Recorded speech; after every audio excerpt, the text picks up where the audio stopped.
Okay, we're back here at the Bohada Buck to make an effort at assembling a jig so that we can get underneath it and get it rolling. Got our supplies and tools laid out here.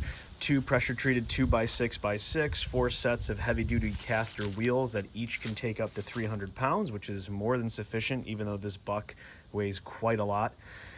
We have our floor jacks, we have our jack stands, and we have all of our hardware. So with any luck, all of the thought that we put into this, or I guess that I put into this, will result in a rolling jig to make it easier for this thing to get loaded up, to get it back out of here, and then to get it on the road down to Tampa, down the road. Stay tuned.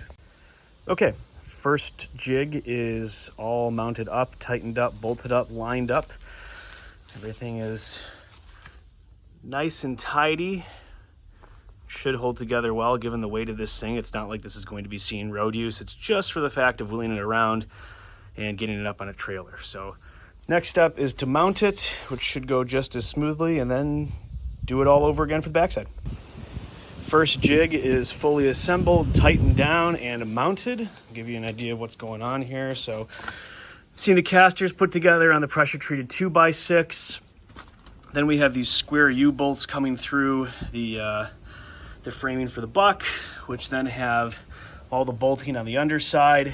I tend not to trust pressure treated lumber against old growth wood, so I put a piece of roofing shingle between the pressure treated and the old growth just to make sure that if this thing is to sit around for a while with the jig underneath it, it doesn't start rotting aspects of the old growth buck.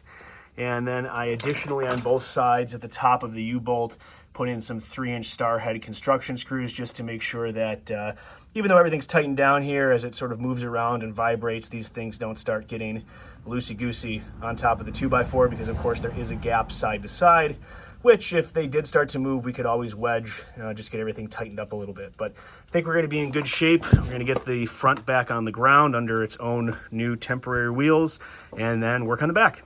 Well, certainly not ideal working conditions, but such is the way when you sort of have something quasi barn find.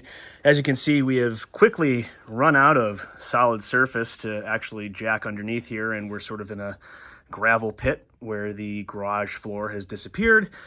And it's sort of fine the way it is. I mean, it doesn't weigh much. It's supported in the front with both an extra set of jack stands as well as the wheels on the jig, so it's not going anywhere. That being said, I have no reason to be underneath it, so I won't be. And we will get the back wheel jig made up pretty quickly and underneath this, and it'll start rolling around. Okay, well, success. It's on the wheels. It moves really, really easily. Everything feels nice and tight. There doesn't seem to be any flex in the buck itself. And everything is as secure as it can be, based on the limitations we're dealing with here, but it looks like it should be able to get loaded up on a trailer, no problem. Obviously, this is not going to be something we wheel down the road in its current situation here, but it'll be just fine for rolling around the garage, getting it on a rollback, and storing it until Jeff and Craig come up from Tampa to come get it in the spring. You might also be wondering about the boat right next door to it.